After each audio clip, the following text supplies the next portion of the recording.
नमस्कार दर्शकवृन्द, म नवराज चालिसे नियमित प्रस्तुति इस्यु अफ द डे में स्वागत छ। दर्शकवृन्द, आजको इस्यु अफ द डे में प्रधानमन्त्री केपी शर्मा ओलीले प्रतिनिधि सभाको बैठकमा सम्बोधन गर्नुभएको विषयलाई लिएर आज हामी छलफल गर्न गएका छौं। विकास र समृद्धिका बारेमा प्रधानमन्त्रीले फेरि प्रतिबद्धता दोहोऱ्याउनु भएको छ र राष्ट्रपति कार्यालयमाथिको हमला भएको संकेत पनि गर्नुभएको छ।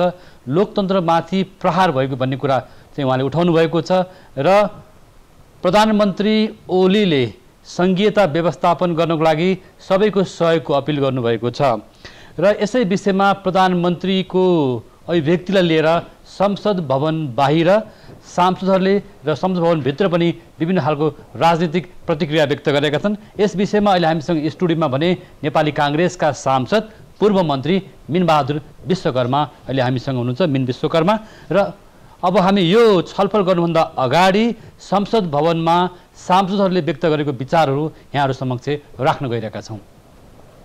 हाम्रो व्यवस्थापिका संसद सञ्चालनको नियमावलीको 219 ले सार्वजनिक महत्त्वको विषयमा प्रधानमन्त्री वा मन्त्रीले सभामुखको अनुमतिले बैठकमा जानकारी दिन सक्नेछ भन्ने प्रावधान छ।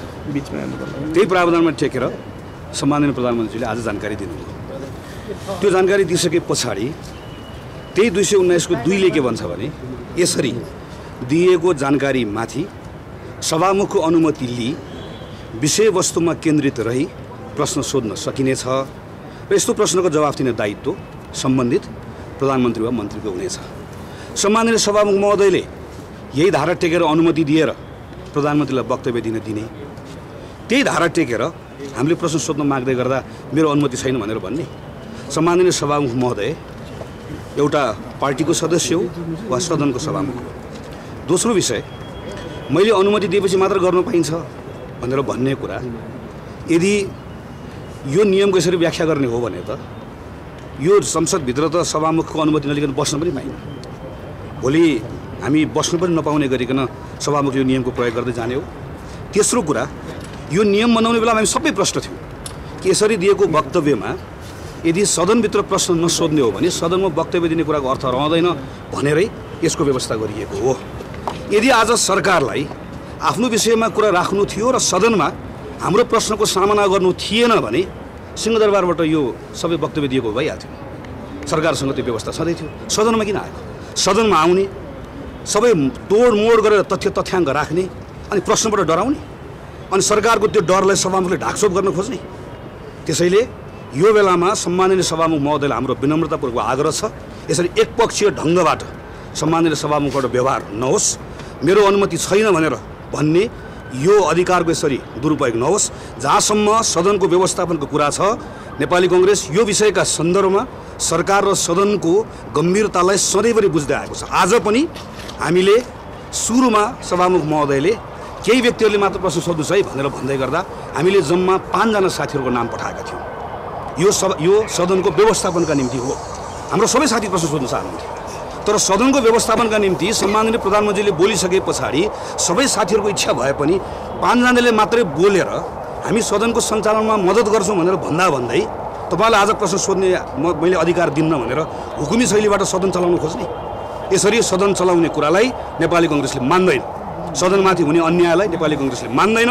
यो सम्माननीय सभामुख महोदयलाई हाम्रो अनुरोध हो र सरकारलाई पनि हाम्रो अनुरोध, यहाँ आएर प्रतिपक्षसँग सहयोग गरौँ, मिलेर बनाऊँ भनेर भन्ने, राष्ट्र निर्माणमा मिलौँ भनेर भन्ने, सदनमा प्रश्न सोध्न नपाउने गरिकन सभामुखसँग मिलिमतो गरेर आउने अनि आएर बोलीमा चाहिँ राष्ट्र निर्माणमा मिलेर जाउँ भन्ने। एउटा प्रश्नको सामना गर्न सक्ने, प्रश्नको सामना गर्न नसक्नेले ठुल्ठुलो कुरा गर्नका निम्ति सदनको प्रयोग गर्ने होइन, सिंहदरबारको प्रयोग गर्ने। अब के हुन्छ? अब संसद यो सभामुखमा भर पर्छ। जबसम्म प्रधानमन्त्रीले आफूले बोलेको कुराका सन्दर्भमा हामीलाई प्रश्न सोध्ने सभामुखले अवसर दिनुहुन्न। सदनको आजको बैठक आज यदि सभामुखले त्यो व्यवस्था गर्नु भएन भने यो बैठक अगाडि बढ्न सक्दैन। सम्माननीय सभामुख महोदयसँग अनुमति लिएर जतिखेर प्रधानमन्त्री केपी शर्मा ओलीले यो सदनबाट विश्वासको मत लिनुभयो, त्यो विश्वासको मत लिँदै गर्दाखेरि सिङ्गो सत्तापक्षको सांसदहरूले प्रधानमन्त्रीको प्रत्येक बोलीमा समर्थन जनाउँदै गर्दा जसरी सदनभित्रको टेबल ठोक्नु भयो, म त्यो बेलाको ध्वनि अहिले पनि सम्झन्छु। हामीलाई त्यो बेलामा डर लागेको थियो आवाज सुन्दाखेरि। आज 10 महिनापछि मेरो सरकारले यो गर्यो त्यो गर्यो भनेर प्रधानमन्त्रीले बोल्दै गर्दा केही चुड्किलामा बाहेक अरू सबै सन्दर्भमा मन नमानी गरुङ्गो मन गरेर आधा दर्जन जति सांसदले समर्थनमा ताली बजाएको जस्तो गर्नुभयो। यही घटनाले बताउँछ सम्माननीय प्रधानमन्त्रीको कुरा आफ्नै पार्टीका साथी सांसदले त पत्याइरहेका छैनन् भने हामीले पत्याइदिनु पर्ने, जनताले पत्याइदिनु पर्ने कुनै पनि कारण छैन। सभामुखज्यूसँग सल्लाह भएर बोल्न दिएन, बोल्न पाएनन्। प्रतिपक्ष दलले त होइन बोल्न पाइन्छ, बोल्न पाइन्छ। यहाँ पनि प्रधानमन्त्रीको यो अभिव्यक्तिप्रति तपाईहरू अथवा विशेष नेपाली कङ्ग्रेसको किन आपत्ति व्यक्त गर्नुपर्ने कारण के? पहिलो कुरा त मुलुकमा यतिका ज्यादै घटनाहरू काण्डहरू घटिराखेका छन्। निर्मला पन्तको बलात्कारपछि हत्याको काण्ड, भ्रष्टाचार, सुन तस्करी र सुन तस्करलाई पक्रिन नसक्ने सरकार, त्यस पछाडि व्हाइट बडीजमा भएको अरबौँको भ्रष्टाचार, बुढी गण्डकीमा भएको अरबौँको भ्रष्टाचार, यावत विषयलाई सम्बोधन गर्दै संसदमा बोल्छु भनेर समय माग्ने प्रधानमन्त्रीले जसरी संसदमा कुरा राख्नुभयो, भर्खरै पनि नेपाली कङ्ग्रेसका माननीय सदस्य गगन थापाले भन्नुभयो कि उहाँले तोडमोडका साथ प्रधानमन्त्रीले तथ्याङ्क नै अत्यन्तै ठट्टा मजाकमा उहाँले प्रस्तुत गर्नुभयो। त्यो प्रस्तुतिप्रति त हामी छलफलमा प्रवेशै गर्न पाएनौँ। हामीले जिज्ञासा मात्रै राख्न पाएको भए प्रधानमन्त्रीको अभिव्यक्तिप्रतिको टिप्पणी हुन्थ्यो होला। तर सभामुख स्वयंले एक दलको कार्यकर्ता जस्तो गरी, प्रधानमन्त्रीको मातहतको कर्मचारी जस्तो गरी सभामुखले जुन ढङ्गबाट आफूले संसदमा भूमिका निर्वाह गर्नुभयो, उहाँको भूमिकाप्रति पनि हाम्रो आपत्ति छ। र उहाँले त्यही जुन धारा संसदको नियमावलीको 219 मा टेकेर प्रधानमन्त्रीलाई बोल्ने अधिकार दिनुभयो र त्यसैको दोस्रो उपधारा 2 मा टेकेर सांसदहरूलाई बोल्न दिनु भएन। र सांसदलाई बोल्न नदिएपछि सांसदको अधिकार खोज्ने काम स्वयं सभामुखले गर्नुभयो, त्यो आपत्तिजनक छ। त्यसैले हाम्रो चाहिँ प्रधानमन्त्रीको अभिव्यक्तिका बारेमा हामी दोस्रो चरणमा छलफल गरौँला किन त्यसमा आपत्ति छ भन्ने कुरामा। तर अहिले चाहिँ संसद सञ्चालनको जुन प्रक्रिया छ त्यो प्रक्रियामा नै हाम्रो आपत्ति रह्यो र हामीले संसदमा त्यसको आपत्ति प्रकट गर्यौँ। सभामुखको हुकुमी शैली भनेर यहाँले जुन भन्नुभयो नि, के त्यस्तो व्यवहार देखाउनु भयो जसलाई यहाँले हुकुमी शैली भन्नुभयो? होइन, प्रश्न रूपमा के थियो भने संसद सुरु हुनुभन्दा अगाडि आज प्रधानमन्त्रीले सम्बोधन गर्दै हुनुहुन्छ, तर प्रधानमन्त्रीको इच्छा चाहिँ प्रश्न नआओस् भन्ने छ। के गर्ने भन्नुभयो? हामीले भन्यौँ व्यवस्थापिका संसदको नियमावली अथवा प्रतिनिधि सभाको नियमावली नियमको 219 मा एकचोटि हेर्नुहोस् त सभामुख भन्यौँ। त्यहाँ हेर्दा के भनिन्छ भने सभामुखको अनुमति लिएर प्रधानमन्त्री वा मन्त्रीले आफ्नो समसामयिक विषयमा वक्तव्य राख्न पाउने, कमा 1 नम्बरमा। र खमा के भनिन्छ भने उक्त वक्तव्यमा सभामुखको अनुमति लिई मान्य सदस्यहरूले प्रश्न राख्न पाउनेछन् भनिएको छ। भनेपछि अनि हामीले के भन्यौँ भने ल ठिकै छ, त्यसो भए सबैले प्रश्न नसोधौँला, कतिजनाले सोध्न पाउने भनेपछि उहाँले भन्नुभयो 2 जनाले राखिदिनुहोस्। हामीले भन्यौँ 2 जनाले मात्रै हुँदैन, 60-65 जना सांसदहरू सबैले सोध्न खोज्छन्, तर व्यवस्थापनमा पनि सहयोग गर्नुपर्ने हुन्छ। हामी रचनात्मक सहयोग गर्छौँ। त्यसो भएको हुनाले 5 जनाले बोल्ने भनेपछि सहमति भयो। 5 जनाले बोल्ने सहमति भइसकेपछि संसद सुचारू भयो।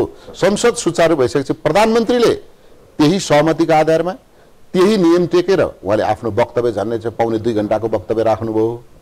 तर त्यसैको दोस्रो खण्डको सहमति वा दोस्रो नियमको दोस्रो नियम चाहिँ सांसदहरूले प्रयोग गर्न खोज्दा वा प्रमुख प्रतिपक्षले प्रयोग गर्न खोज्दा सभामुखले आज मैले कसैलाई पनि प्रश्न सोध्न व्यवस्था गरेको छुइनँ भन्नुभयो। हामीले कराएर भन्यौँ, संसदबाट आपत्ति व्यक्त गर्यौँ, हामीलाई बोल्न दिनुपर्छ, नियमले बोल्न पाउने व्यवस्था छ भनिसकेपछि उहाँले बोल्ने व्यवस्था म गर्न सक्दिनँ, यो अर्को पटक गर्छु, आज गर्दिनँ भन्नुभयो। हामीले नियमित ढङ्गबाट भनौँ न हाम्रो आवाज गुन्जाइराखेपछि उहाँले भन्नुभयो म बोल्न दिन सक्दिनँ, दिनै भए पनि केही सीमितलाई दिन्छु भन्नुभएपछि अब उहाँले जब संसदको अधिकारलाई, सांसदहरूले बोल्न पाउने अधिकारलाई संसदबाट रुलिङै गरेर सीमित गर्छु भन्नुभयो, त्यो नै आपत्तिजनक थियो। एक र त्यसमा सभामुखले निरङ्कुश व्यवहार म भन्दैछु एकछिन नौराजी। अनि कस्तो भने उहाँले म सीमित व्यक्तिलाई मात्रै बोल्न दिन्छु भन्नुभयो, किनभने पहिले नै एक खालको समझदारी भएको थियो 5 जनालाई बोल्न दिने। उहाँले सीमित असीमित यसले बोल्नुस् उसले बोल्नुस् भन्नै पर्दैन थियो।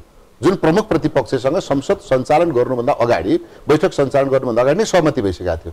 त्यो सहमतिको आधारमा उहाँले खुरुखुरु नाम बोलाइदिनु भएको भए भइहाल्थ्यो। तर उहाँले के भन्नु, सुरुमा बोल्न दिन्न भन्नुभयो, दिन्न नै भन्नुभयो। दोस्रोमा उहाँले केही सीमितलाई दिन्छु भनेपछि हामी झन् अलिक आक्रोशित भयौँ। सांसदहरूको बोल्ने अधिकारलाई कसरी सीमित गर्ने? सभामुखले त अधिकार संरक्षण पो गर्ने हो, सीमित गर्ने हो र भनेर आवाज उठिसकेपछि ल त्यसो भए मैले अब तपाईँहरूलाई बोल्न दिन्छु भनेको कुरा पनि दिन्न भनेर उहाँले त्यो चाहिँ आफ्नो निजी अधिकार जस्तो गरी जसरी निरङ्कुशता प्रदर्शन गर्नुभयो त्यो प्रति काङ्ग्रेसको आपत्ति र आक्रोश दुवै प्रस्तुत भयो संसदमा।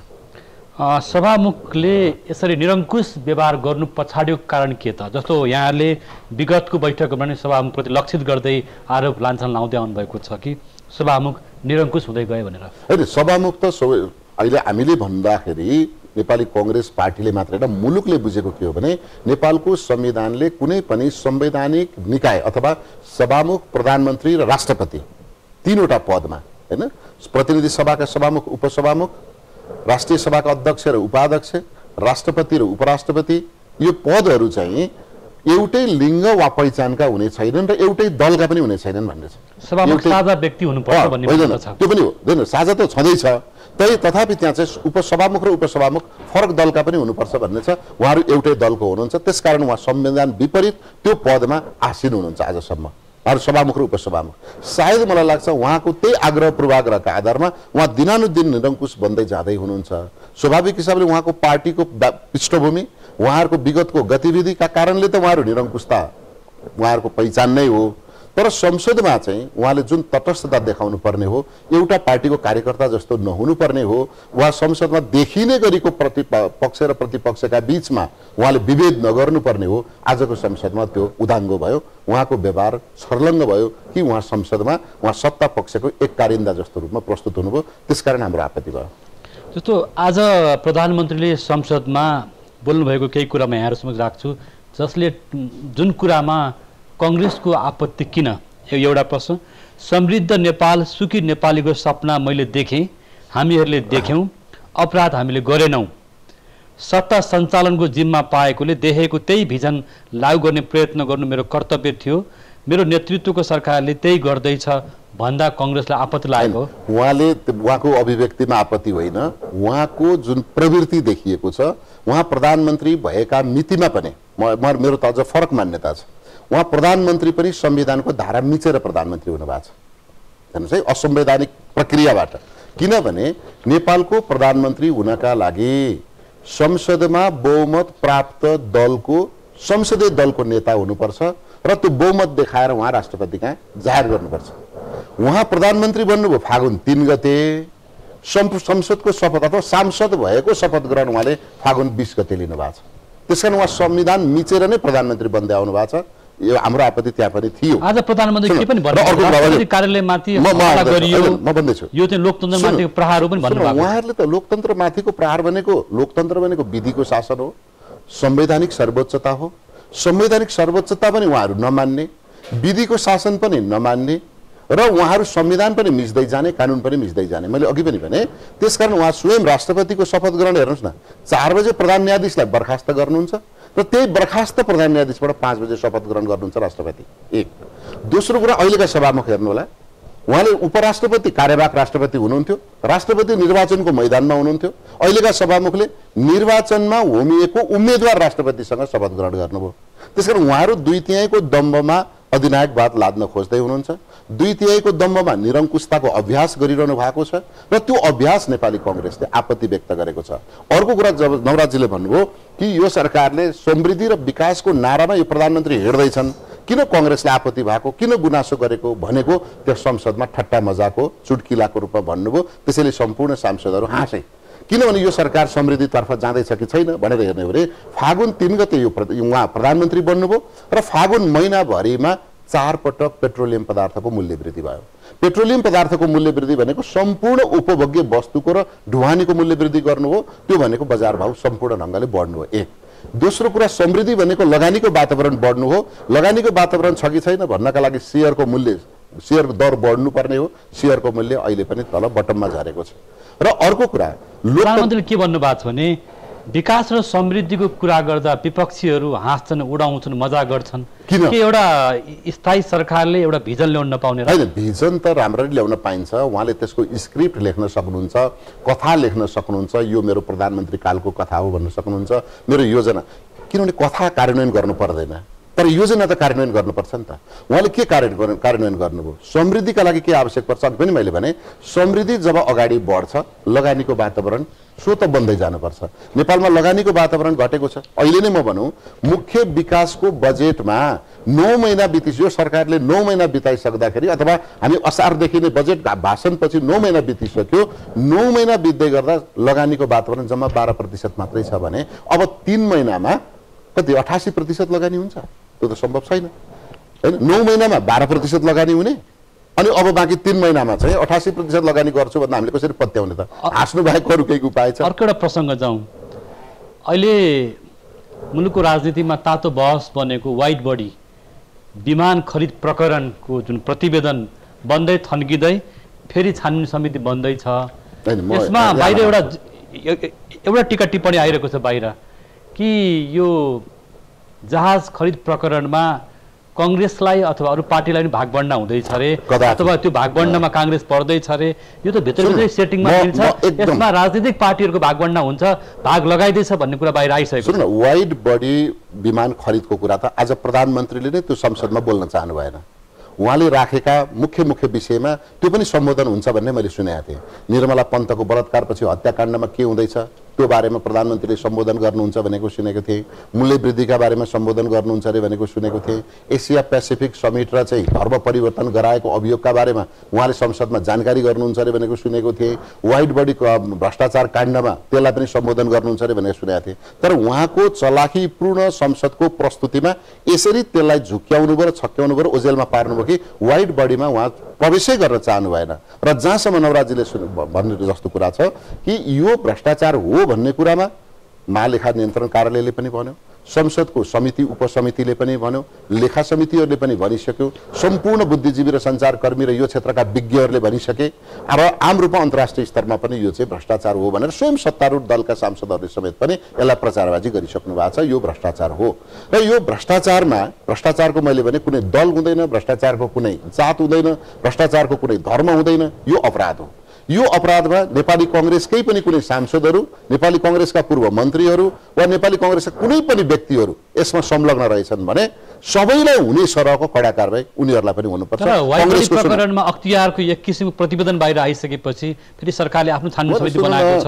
सरकार त अहिले म भन्दैछु त मानव अधिकार आयोग छँदै थियो, अख्तियार दुरुपयोग अनुसन्धान आयोग छँदै थियो, नेपाली कांग्रेसकै नेतृत्वका सरकारहरूले बनाएका विगतका त्यसका बनाएका आयोग हुँदा हुँदै राजा ज्ञानेन्द्रले के बनाए? शाही आयोग बनाए। शाही आयोग बनाएका थिए त्यो बेला छानबिनको लागि। अहिलेका प्रधानमन्त्री ठ्याक्कै आफूलाई राजा सम्झेर के गरिराखेका छन्? संसदको उपसमितिले, लेखा समितिभित्रको उपसमितिले प्रतिवेदन दिइसक्यो, महालेखा नियन्त्रण कार्यालयले एक खालको सूचना दिइसक्यो हैन, छानबिन अख्तियारमा पनि त्यो कुरा आइसक्यो।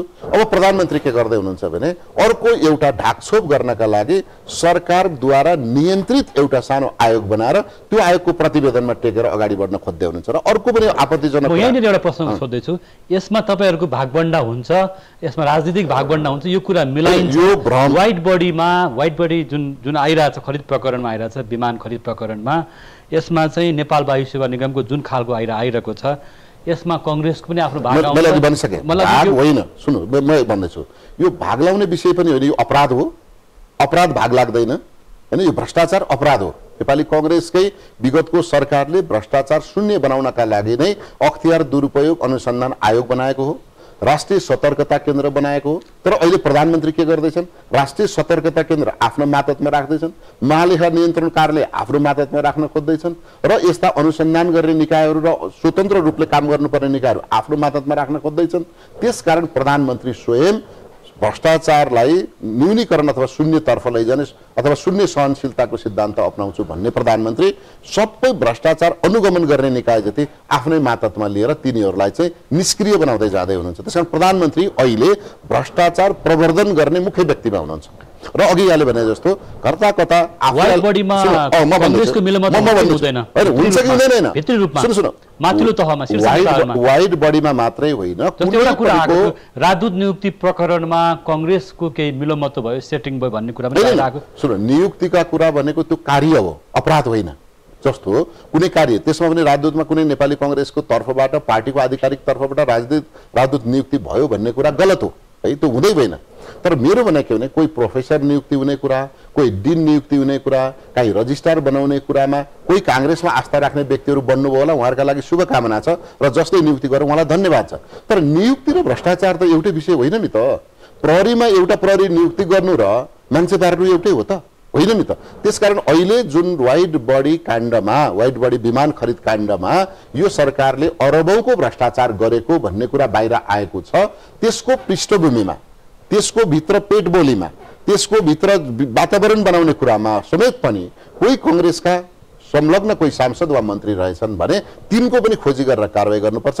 तर तिनलाई हिलो छापेर मुख्य अभियुक्त बचाउने जुन षड्यन्त्र हुँदैछ त्यो षड्यन्त्रप्रति हाम्रो भण्डाफोर छ। उदाहरणका लागि म बाहिर एउटा टिप्पणी आइरहेको छ कि जब सरकारले नयाँ छानबिन समिति बनाएपछि अब भित्रभित्रै मिलाउने काम हुँदैछ, यसमा कांग्रेसको पनि आफ्नो भाग आउँछ। पटक्कै होइन। म फेरि पनि नवराजीको मलाई भाषा सच्याउनका लागि अनुरोध गर्छु। पहिलो कुरा के हो भने भाग आउने भन्ने कुरा नै अपराध हो। भनेपछि आउँदैन नि, हैन बाहिर आउँदैछ भने तपाईँ हामीले पनि खोज गरौँ, कसैले लिँदैछ भने अहिले जो मान्छे संलग्न छ तिनलाई त कडा भन्दा कडा कारबाही हुनुपर्छ र सम्पूर्ण राज्यको कोष चाहिँ भ्रष्टाचार गर्नलाई त्यसको असुल उपर गर्नुपर्छ भन्ने व्यक्तिले अब भाग आउँदैछ त्यो फल्नाले लिनुपर्छ, फल्नालाई दिनुपर्छ भन्ने कुरा त जन त्यो अकल्पनीय कुरा हो। र मैले यहाँलाई एउटा कुरा सकिहालौँ। अर्को एउटा विषय आज प्रधानमन्त्रीले यहाँकै भन्न 1 घण्टा 45 मिनट जति उहाँले सम्बोधन गर्नुभयो संसदमा र त्यसको जवाफ त दिनु भएन, होइन?